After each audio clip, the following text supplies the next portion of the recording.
Hi friends, welcome to GS రుచులు. ఎలా ఉన్నారండి? అందరూ బాగున్నారా? మీరందరూ బాగుండాలని మనస్ఫూర్తిగా కోరుకుంటున్నాను. ఈరోజు మనం వెజ్ బిర్యానీ అండి, అది కూడా కొబ్బరి పాలతో వెజ్ బిర్యానీ చేసుకుందాము. దానికి కావాల్సిన పదార్థాలు: కొబ్బరి పాలు తీసుకోవటానికి కొబ్బరి ముక్కలు ఒక కాయ కట్ చేసుకుని మిక్సీ జార్లో వేసుకున్నాను.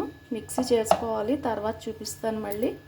దానికి కావాల్సిన పదార్థాలు: బంగాళదుంపలు, టమాటా, పచ్చిమిర్చి, ఉల్లిపాయ, క్యారెట్, పచ్చి బఠానీ పెట్టుకుని, నెయ్యి తాలింపుకండి, అల్లం వెల్లిపాయ పేస్ట్ తాలింపులోకి, జీడిపప్పు, ఎండుమిర్చి, జీలకర్ర.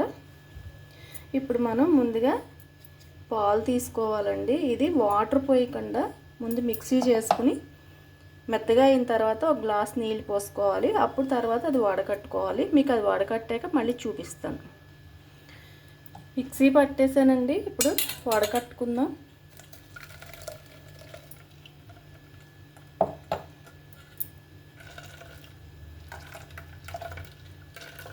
ఒక గ్లాస్ వాటర్ పోసుకుని మిక్సీ పట్టాను.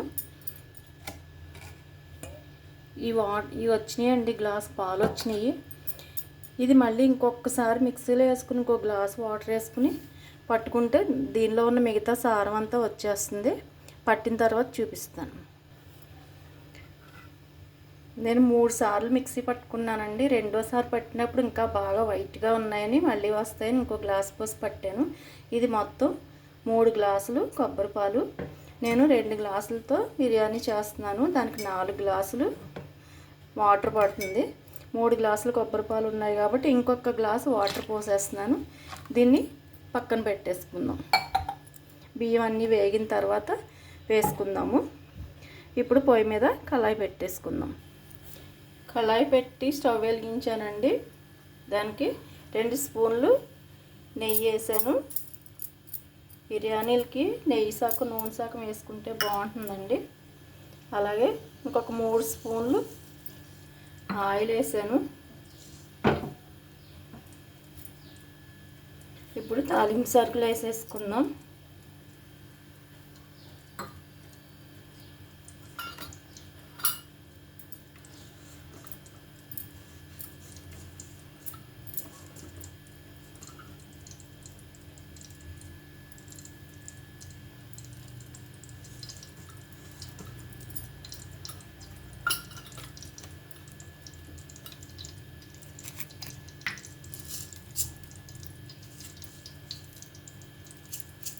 ముందుగా జీలకర్ర వేస్తున్నాను.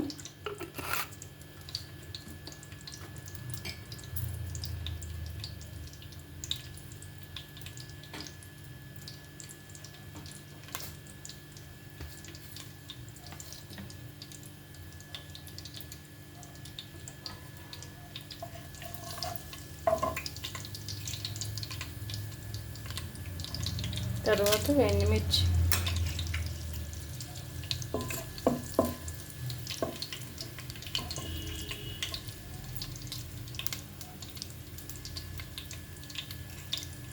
జీడిపప్పు వేస్తున్నాను.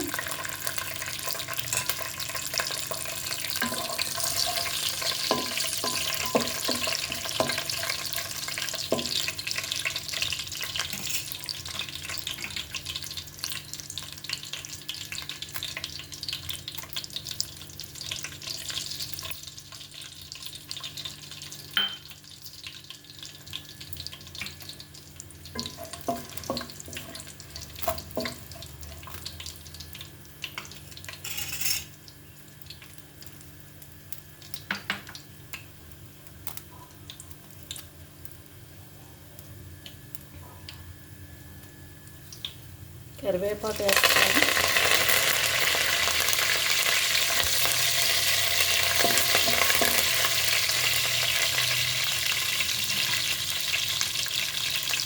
ఉల్లిపాయ ముక్కలు వేస్తున్నానండి.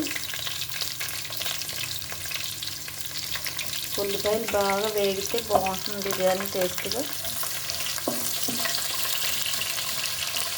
ఏ బిర్యానీలోకైనా ఉల్లిపాయ వేగితే బాగుంటుందండి.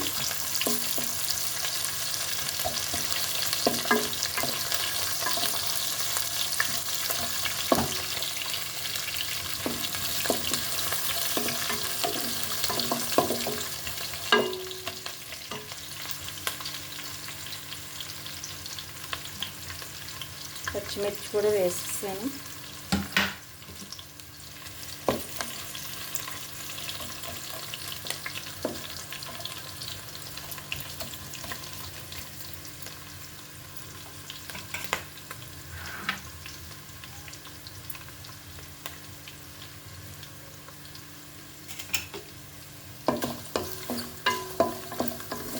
దీనిలో కూరగాయలు ఏమైనా వేసుకోవచ్చండి. Beans, capsicum, cabbage. మా ఇంట్లో ఆలు, టమాటా, క్యారెట్ ఉన్నాయని అంతవరకు వేస్తున్నాను. క్యాబేజీ మాత్రం చాలా బాగుంటుందండి. రెస్టారెంట్లో ప్రతి బిర్యానీలో క్యాబేజీ వేస్తారంట. చిన్న ముక్క వేస్తే టేస్ట్ మారుతుందంట. ఒక రెస్టారెంట్లో పనిచేసే ఒక అబ్బాయి, తెలుసున్న అబ్బాయి చెప్పాడు. క్యాబేజీ కంపల్సరీ ఎన్వీఏ బిర్యానీల్లో కూడా వేస్తారంట. ఈరోజు అనుకోకుండా చేస్తున్నాను, అందుకే ఇంట్లో ఉన్న వాటితోనే చేసేస్తున్నాను.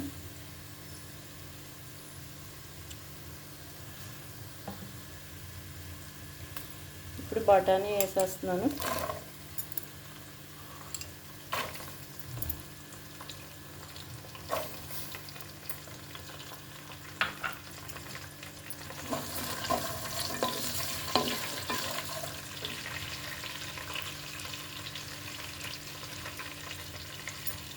ఆలు ముక్కలు,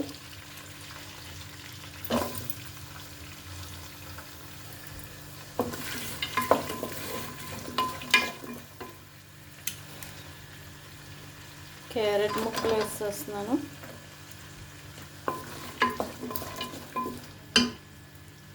టమాటో కూడా వేసేస్తున్నాను.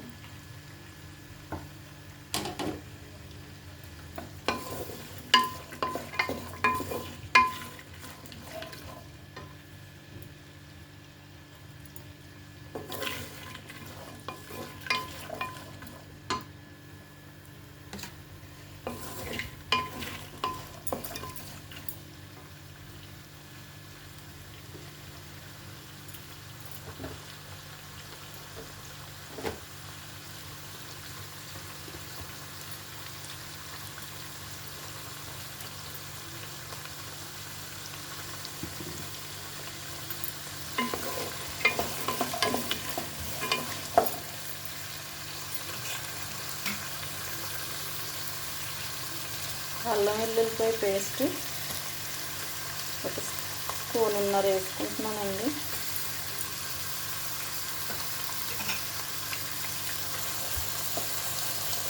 బాగా వేగాలి, పచ్చివాసన పోయే వరకు వేగించాలి.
కొత్తిమీర కొద్దిగా వేసుకుందామండి, తర్వాత మళ్ళీ లాస్ట్లో వేసుకుందాం.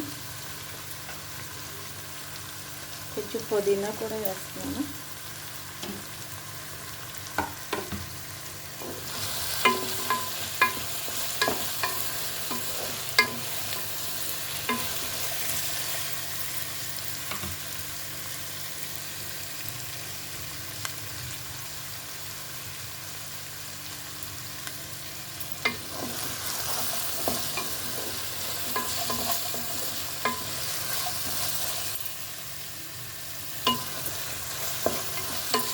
అల్లం వెల్లుల్లిపాయ పేస్ట్ వేగిపోయిందండి.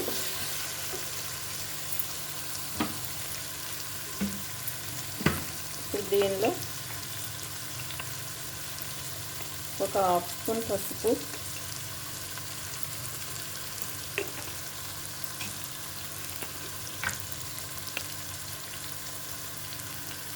ఒక స్పూన్ కారం వేస్తున్నాను.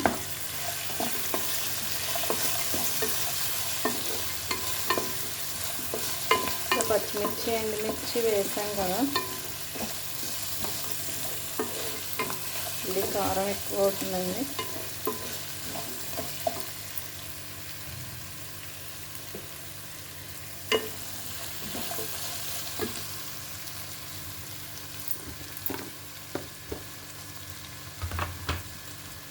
ఇప్పుడు ధనియాల పొడి ఒక స్పూను, జీలకర్ర పొడి హాఫ్ స్పూను, ఒక చిటికెడు మిరియాల పొడి వేస్తున్నానండి, టేస్ట్ బాగుంటుంది. మసాలా పొడి ఒక స్పూన్.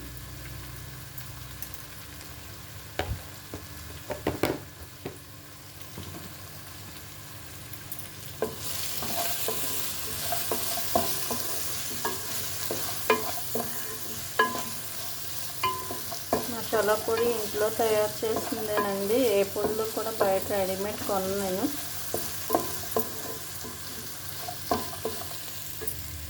వేగిపోయింది మొత్తం, రైస్ వేసేసుకుందాం.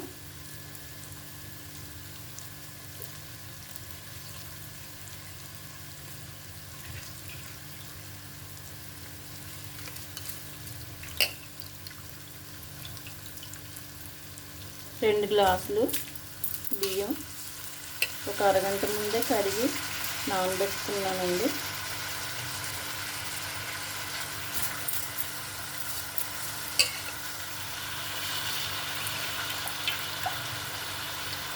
మామూలు బియ్యమేనండి, సన్న బియ్యం.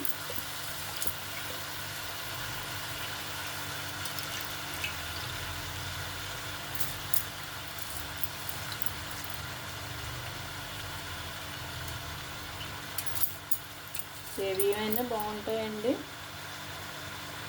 బాస్మతి రైస్ అయినా బాగుంటాయి, సన్న బియ్యం అయినా బాగుంటుంది.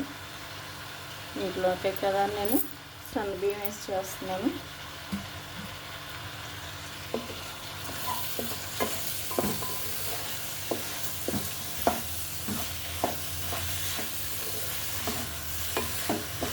ఈ బియ్యం మాత్రం బాగా వేగాలండి.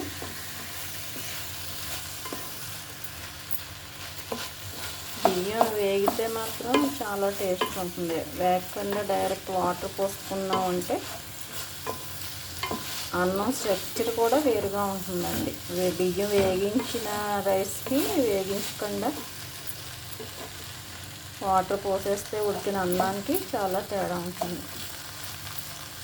బియ్యం ఎంత వేగితే అంత బాగుంటుంది. ఇది వేగడానికి మనకు ఒక 5 minutes పడుతుంది. బియ్యం బాగా వేగిపోయినాయండి. ఇందులో రా మసాలా కూడా వేసానండి, మీకు వీడియో స్కిప్ అయింది. ఒక 3 యాలక్కాయలు, దాల్చిన చెక్క ముక్కలు, ఒక 1/2 డజన్ లవంగాలు, చిన్న జాజికాయ ముక్క వేసాను, మరాఠీ ముక్కలు ఒక 2. బియ్యం మాత్రం బాగా వేగిపోయినాయి. ఇల్లంతా గుమగుమలాడిపోతుందండి. ఇప్పుడు మనం కొబ్బరి పాలు వేసేసుకుందాం. కొబ్బరి పాలు అండి మొత్తం 3 గ్లాసులు పాలు వచ్చినాయి. 2 గ్లాసులు అయితే చిక్కగా ఉన్నాయి, 1 గ్లాస్ అయితే లైట్గా కలర్ వచ్చినాయి. ఇంకో గ్లాస్ వాటర్ పోసుకున్నాను. మామూలు బియ్యం కదండి, గ్లాసుకి 2 వంతులు చొప్పున 2 గ్లాసుల బియ్యానికి 4 గ్లాసుల పాలు పోసేస్తుంది. ఎంత కమ్మగా ఉంటుందంటే మాటలో చెప్పలేమండి కొబ్బరి పాలతో చేసిన బిర్యానీ. మనం ఈ కొబ్బరి పాలతో ఫ్రైడ్ రైస్లు కూడా చేసుకోవచ్చండి. రైస్ వండేటప్పుడు కొబ్బరి పాలు కలిపి కుక్కర్ పెట్టేసుకుని దాంతో ఫ్రైడ్ రైస్ కింద మనం ఏ ఫ్రైడ్ రైస్ చేసుకుంటున్నామో అవి వేసుకుని తర్వాత చేసుకోవచ్చు. చాలా చాలా బాగుంటుంది. ఇప్పుడు సాల్ట్ వేసుకుందామండి.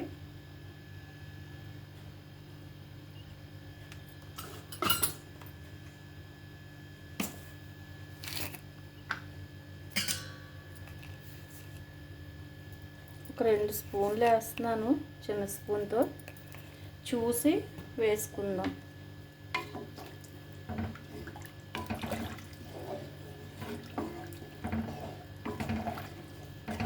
చూడటానికి ఎలా ఉంది చూసారా, ఎంత కలర్ఫుల్గా ఉందో. మా అమ్మమ్మ మజ్జిగ పులుసు చేసేవారు, సేమ్ దీన్ని చూస్తూ ఉంటే అది గుర్తొచ్చింది. అన్ని రకాల కూరగాయ ముక్కలు వేసి మజ్జిగ పులుసు చేసేవారు. ఒక్కసారి సాల్ట్ సరి చూసుకుని,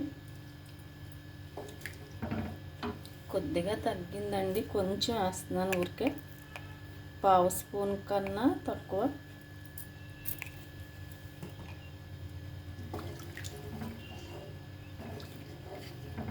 ఇంకా మూత పెట్టేసుకోవటమేనండి. లాస్ట్లో కొత్తిమీర పుదీనా ఇంకొకసారి వేసుకుందాము, సరిపోతుంది. స్టవ్ ఒకసారి హైలో పెంచి మనం మూత పెట్టేసుకుందాం.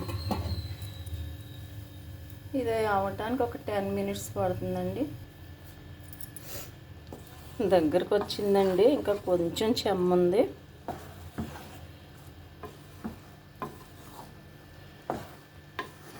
ఒక 2 నిమిషాల్లో అయిపోతుంది. ఇప్పుడు మనం కొత్తిమీర వేసేసుకుందాం. పుదీనా కూడా వేసేసుకుందామండి.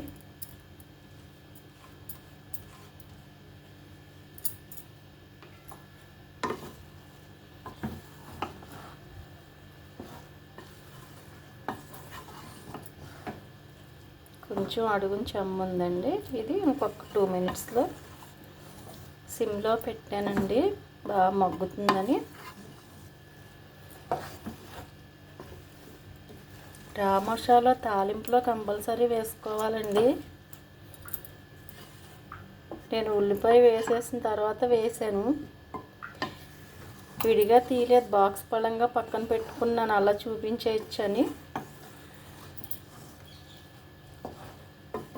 మీరు కంపల్సరీగా జీలకర్ర కరివేపాకు అవి వేసినప్పుడే రా మసాలా వేసుకోండి.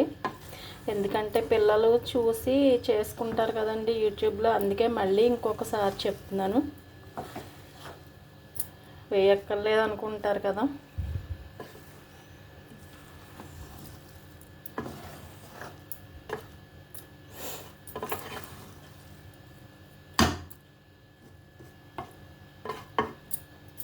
ఇంకొక నిమిషం అండి, ఒక్క నిమిషం అయితే అయిపోతుంది. అయిపోయిందండి, చక్క పొడి పొడిగా చాలా బాగుంది. ఇంకా మనం ఇప్పుడు సర్వింగ్ బౌల్లోకి తీసేసుకుందాం.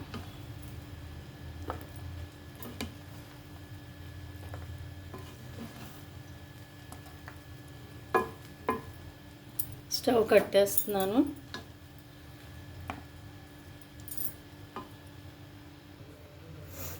సర్వింగ్ బౌల్లోకి తీసేసుకున్నానండి. కొబ్బరి పాలతో వెజిటబుల్ బిర్యానీ అండి, చాలా చాలా బాగుంది. దీన్ని మనం రైతాతో తింటే చాలా బాగుంది. అసలు ఏ కర్రీ అక్కర్లేదండి, అంత స్పైసీగా చేసుకున్నాం కాబట్టి చాలా బాగుంటుంది. ట్రై చేసి చూడండి, ఎలా ఉందో కామెంట్ పెట్టండి. నా వీడియోని లైక్ చేయండి, షేర్ చేయండి, సబ్స్క్రైబ్ చేసి సపోర్ట్ చేయండి. ప్లీజ్ ఫ్రెండ్స్, కొత్తగా పెట్టాను, సపోర్ట్ చేయండి. Thank you.